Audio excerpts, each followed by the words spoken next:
Hi guys, it's me, Shalab, and welcome back to my YouTube channel. Today is another day, another video, and another vlog. At kung di ka pa nakakapag-subscribe sa aking YouTube channel, please click the subscribe button and click the bell button para ma-notify kayo sa mga bago updates sa mga videos ko. So for today's video, as you can see po, nag-aayos po ako ng mga papel para dadalhin po bukas. Inayos ko lang din po tong logbook ko, yung kung saan ko po nire-record yung mga NASI ko, and yung mga need ko lang talaga na papel, yun dinala ko that time. So iniwan ko na lang din po yung mga hindi ko kailangan at hindi naman importante. So, ito yung bag ko. Inayos ko lang din. Ito yung mga nadadalhin ko. Inilagay ko na rin po sa bag. Kinuha ko lang din po yung mga ibang gamit ko sa ibang bag and nilagay ko na rin po dito para mailipat dito sa dadalhin ko para bukas po. And ito yung aking ID, solo ID, and coordinator ID po ng barangay. So, yun na nga, pag-open ko ng wallet, wala po naman yung wallet ko kaya nag-sign ako ng crying. So, ayan, wala po talaga tayong pera pat benta pa niyan. So, ayan, sinalansan ko. Nilagay ko na yung mga makeups ko, pabango, patawel, and everything. So, ayan, okay na ako. Naayos ko na yung mga dadalhin ko and bukas yun ay prepare iba at ready na para matulog. So, yun na nga, naggising na ako ng maaga and prepare ko na po yung mga lalagay ko pang ibang damit kasi hindi ko po na-prepare to kagabi and inayos ko lang din yung mga damit para rin na dadalhin niya na naglagay lang din ako ng tawas, efficacent, and yung aking salabat kasi hindi naman po ako makakapagluto doon kaya yung powder na lang po yung pin-repair ko. And nagdala rin ako ng jacket kasi aabutin kami ng hapon doon and malamig doon and dinala ko na lang din tong couple na jacket namin ni Love. So ayan, nagdala lang ako din ng tubig, tissue, and yung mga iba ko pang needs. And hindi talaga nawawala ng tawas yung bag ko pag umaalis ako, lalo pag maghapon ako nasa layasan. Hindi naman sa nagkakaamoy tayo. Kumbaga, prepared ko talaga na naglalagay niyan pag every half day, ganun. Syempre, hindi rin ako mapakali pag alam kong iba yung amoy ko, guys, no? Kaya lagi din ako may pabango kasi maya-maya rin ako mag-spray. Ewan ko ba, sabi nila naliligo nga daw sa pabango. Then ayan, okay na yung aking bag. And next stop po ako magkape and ito po ang ginagawa ko morning, tanghalian, at pinaka-water ko po kasi yung ginger lemon honey. And nagdala rin pala ako ng off lotion ni Yana and also nail cutter na palagi kong hinahanap tuwing may meeting. And ayun, nabansagan na nga ako na si nail cutter kasi tuwing nagme-meeting daw kami, lagi ako naghahanap ng nail cutter. And ayan, nag-ayos lang ako ng onte. Medyo nagmamadali na lang din ako kasi medyo na full storage kasi ako nito. Hinto-hinto talaga. Kaya yung iba, hindi ko po talaga nakukunan ng vlog. And anong oras na rin kasi kaya nagmamadali na ako. And same routine lang din po ako. Ano po yung palaging everyday makeup ko, simple look, powder, sunblock, collagen, eyebrows, eyeshadow, and yung para sa cheeks ko, and onting patangos ng ilong, and lip gloss, and ayun, yung lip balm. So, hindi ko pa pala nasabi kung ano pong ganap ngayon, kung bakit po ako nag-aayos, ba't ako gumising ng bumaga, and bakit ako nag-prepare ng para sa mga need na para sa Solifrent. And ayun nga pala is magjo-duty nga pala tayo sa barangay. Nakatoka po kami ngayong Martes, and everyday naman po, iba-iba po yung mga nakatokang officer. And sinamahan ko si Tita Lolit. Siya po talaga yung pinaka naka-duty, and lang kasi na may kasama din coordinator. And since ako yung lagi niyang kasama, and lagi hindi kami mapaghihiwalay, ako ang sumama kay Tita Lolits kasi ako rin yung pinaka-close din niya na officer. Wala pa kaming form since hindi pa po kami nabibigyan ni Mami Natalie, pero dinala ko po yung old na form ko na ginagamit pag nagre-renew ko. And lahat ng mga dinadala ko, lahat ng mga pinaseros ko na nag-renew ako, dinala ko na rin po para at least may idea pa rin ako kung ano sasabihin ko dun sa members. And ayun, nagdala lang ako ng charger, nag-prepare na rin ako ng sapatos, and sinuot ko na rin yung aking waist trainer after ko magsuot ng shoes kasi pag nag-waist trainer ako habang naglalagay pa lang ako ng shoes masakit siya. Parang may tumutusok po sa may tiyan banda. And ayan palang daughter ko, sige pala pakit sa camera habang busy ako. Hala, sige, nagbo-vlog din siya. Akala ko nga malilate kami dyan kasi ang tagal ni Tita Lolits, hindi pa siya nag-chat. And nauna rin ako sa kanya, medyo natagalan si Tita Lolits kasi yung huling chat niya is magbibihis pa lang siya anong oras na. Kaya ayun, medyo kinabahan ako pero okay lang din kasi sabi ko, Tita, anong oras na, mag-alas 8 na. And ayun, lumabas na rin siya. Sabi niya, labas na rin ako. And pag akyat ko, paglabas ko, ayun, nandun na pala siya sa taas namin. And kakatapos ko lang pala mag-prepare that time. And ayun, inayos ko lang yung buhok ko. Nag-clumps lang ako. Hindi na ako mahiling magtali muna. Kasi medyo bumabagay naman sa akin. Yung naka-clumps lang. And akuha lang ako ng onti dito sa may harap para ko siya, para medyo girly yan. Tapos inayos ko lang yung bag ko. And ayan, ito po yung simple look ko. Ganyan lang talaga ako everyday. Hindi ko naman naman need na mag-ayos. And ayan, pakanta-kanta yung kapatid ko niyan kaya ginagaya ko siya. Hindi naman kasi pwede ako maglagay dito ng music kasi baka makopyright na naman tayo. And ayun, nakasakay na po pala kami ng tricycle. Nakasakay kami agad pagdating namin sa school kasi may nakaparada doon.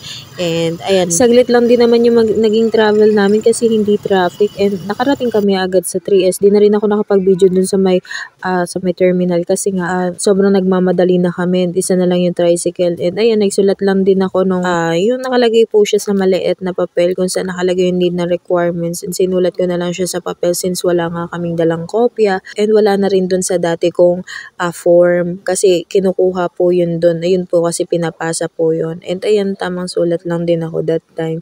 And busy-busyhan po muna ako dito. Kasi need namin to para pag may darating na solo parent, alam namin yung sasabihin naming requirements nila.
Sulat ka din. Dito na lang pag may bibig punta. Dito na. Maglagay ka na dito. Lagay mo dito name. Ito na maglagay kasi maliit ang sulat mo. Sa akin malaki. Hilig sa din. Hindi ka na Malunggan. magsusulat. Sa din. Pag Malunggan. punta, di ba sila naman sulat Birthday. Ikaw magsusulat. Age. Number. Address. Yes. Tapos, ano pa ba yun? Kia. Kung new Biscuit. or old. Tapos, ano pa ba yun? Birthday, age, number. Tita. Address. Paano na tita? Ayun lang. Yun lang. Ganyan lang yun. Solo parent. Tita. Tita, lookbook yun. And ayun, tapos ko na rin yung sinusulat ko yung kaninang tinitake ko na video. And ayan, meron kaming solo parent client. And ayan, hinelp lang din kami ni Mami Nat na i-assist yung solo parent kasi yun nga, siya yung mas nakakaalam din. And magaling din kasi siya magpaliwanag, magaling siya magsalita din about sa mga dapat na gawin dun sa solo parent. And ayun, kasi may mga ibang tanong din yung solo parent na siya lang din yung mas nakakaalam. Kasi nga, meron din binabanggit yung solo parent na yan na kung saan siya nakatira banda. And 3 po yung mga naging client namin that day. And ayan, pag wala kaming client, ganyan lang po yung ginagawa namin. Wala, tamang sandal lang, tamang kwentuhan kami ni tita, nanonood kami na sa cellphone. And ayun, minsan pumapasok-pasok si Mami at pumapasok si Jonathan, nakikipagkwentuhan. And also, nandito rin pala nung time na yun si Ate Aiza, pumapasok-pasok siya sa room para makipag-chikan din sa amin para hindi kami gaano naboboard. Maghapon kayo rito.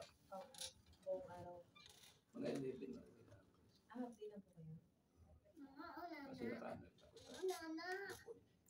Pagka halimbawa, mamaya nga po, may dumating na siya.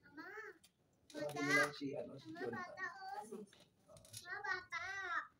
Kasi pag wala kami siya ang nakasal sa senior.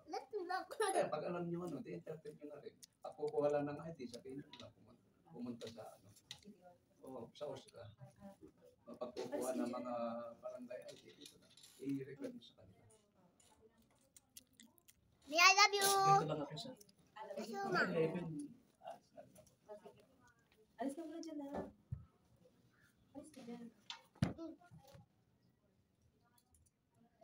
So, yung kausap ko nga pala pong lalaki is a senior yun. Yun po yung nagmamanage ng senior. Sabi sa amin siya na lalabas muna siya saglit and hanggang 11 lang siya. Half day lang daw siya. Kung meron man senior na pupunta is kami na lang muna yung mag-assist. Kung meron lang naman darating. Pero kung wala, okay lang din daw po. And kung meron talagang darating, si Jonathan lang daw bahala kasi meron naman daw siyang form at siya na rin yung mag-entertain. And ayun, naglabas si tita ng biskwit para may malafang-lafang kami. Tuwang-tuwa na naman nga si Yana sa camera at sige, I love you so much sa camera. And that time, nag-aayos na lang kami ni tita dito is maglilinis kami. Sabi namin kasi walang officer. Wala palang client pang dumarating and sobrang bored na kami ni tita habang nag-aantay. Kaya naglinis kami. And ito pala yung aming lunch kasi 12 na pala. And kinausap ni Mami at si Jonathan para kausapin si Cap dahil 12 na. And yun kasi nangako sa amin si Cap na siya yung mag-provide ng aming pagkain pag naka-duty. And ayan, thank you so much Cap sa aming lunch. Masarap siya and ayan din yung madalas na in-orderan ng mga taga-barangay. And hindi rin ako gaano nakakain na masyado nun kasi medyo busog pa ako nun. Si Yana lang din yung kumain na kumain. Ang kinain ko lang nun yung pastel tapos siya yung itlog tsaka rice. And ayun, habang nag-aantay kami, 3:00 na nitong time na to and bumili ako sa labas ng makakain and ayan, tamang laps-laps lang kami and si Yana nanonood siya ng Cocomelon. Kaya hindi na rin ako gaano nakapag-vlog nung mga huli. And ayan, kinunan ko lang din yung sarili ko habang inaantay namin yung uwian. And ayan, outfit check. Okay. And ayan, sobrang cute nito. Nawala nga yung nakasabit dun sa bag ko na silicone na anime. Kaya medyo nasad ako that time. So, ayan, antay na lang kami and umuwi na rin kami. And ayun guys, thanks for watching. See you on my next vlog. Bye! I love you all. Thank you for all the support guys.